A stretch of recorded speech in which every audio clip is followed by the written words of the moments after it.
So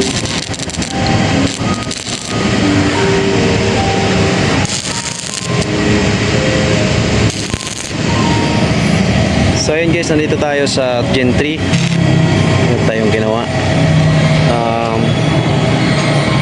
Nasira kasi ito ng bagyong Inday. Bali hanging habagat, tumumba. Ito guys, nalatagan ko na ng forma to. Wewildingin ko na lang po.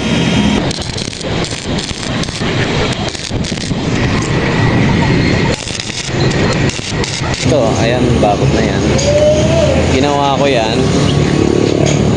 kasi tinumba ng hanging habagat. Ito po yung mayero. Ayan, talagang totally bagsak yan guys. So ngayon, pina-repair ng boss namin.